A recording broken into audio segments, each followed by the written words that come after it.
This happened a few years ago. I was a single mom for most of my daughter's life.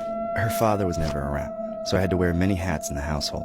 I paid the bills, cooked, cleaned, took her to school, and spent a lot of time watching TV with her before heading off to bed. My daughter's favorite show happened to be Peppa Pig, a cartoon meant for preschoolers to keep them distracted and teach them basic numbers and letters. She just happened to be enamored with it the day her father left, and her obsession never went away. Whenever I'm home alone, I watch all my TV before she gets home from school and turns on Peppa Pig for the rest of the day.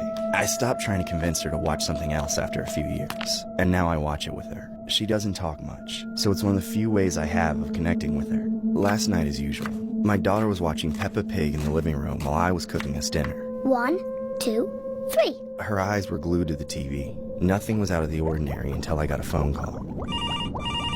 To my surprise, it was from an old childhood friend that I hadn't seen or heard from in almost a decade. I didn't even remember that his number was still in my phone. It was strange that he was calling me out of the blue, and at nearly 9 p.m. at that. Then again, Corey had always been a bit strange. I decided to ignore his call and text him back after dinner. Right after the phone stopped ringing, it rang again. I then answered it this time, a little annoyed. Hello? Haley, I'm so glad you picked up. I've missed you so much. How old is your daughter these days? I'd love to meet her all grown up. She's in high school now. I'm sure we'd both be happy to see you too, Corey, but not tonight. We're busy. You know I like Peppa Pig too, right? How do you know that? Knock, knock! Ah!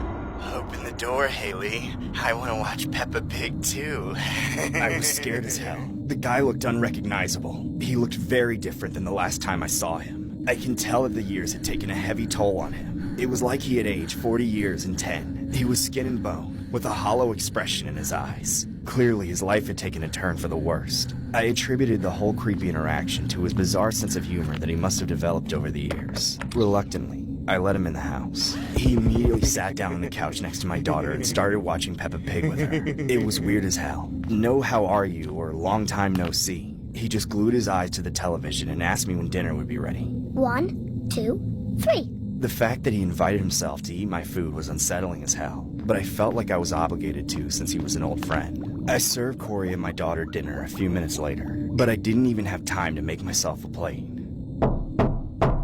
There was a knock at the door. Without thinking, I slowly started walking over to check who it was. But then, Corey started screaming at me, begging me not to open the door. Don't let them in! Why? Who are they? Just don't open the door! Things became chaotic very quickly. The knocking on the door continued, intensifying. I was frozen in place, with banging on my door to one side and Corey now on his knees, begging me not to answer on the other. And there, right in the middle of it all, was my daughter. She didn't even seem aware that anything was going on. She just continued watching Peppa Pig and the counting train start up from 1, then 2, then 3, and then start over again. 1, 2, 3. On top of it all, I swore I could hear a pig squealing on the other side of the door. Everything happened so quickly. I didn't understand any of it, but then it clicked. It seemed like this had to be a joke. It had to be one of Corey's old pranks he used to pull to get a rise out of me. This was just his way of saying hello after being gone for so long. If I opened the door, there would be one of Corey's friends standing in front of him, or one of my friends, or maybe even my husband would miraculously appear. He'd be holding a pig in his arms and say, "We're having bacon tonight." We'd all laugh and he'd give the pig to my daughter as a pet. It would be the perfect gift for her. She'd name it Peppa, of course. Maybe she was in on it too. Maybe she had put on some edited version of an episode of Peppa Pig just to screw with my head. That was the only way any of this made sense. I was ready to laugh. I was done being confused and scared. Done with Corey screaming at me and crying on my living room floor. Done with people showing up to my house unannounced and banging on my door like the police. If I waited any longer, it looked like they would break it down. I ignored Corey's begging and calmly walked over to the door. I unlocked it, then opened it. No! 1, 2,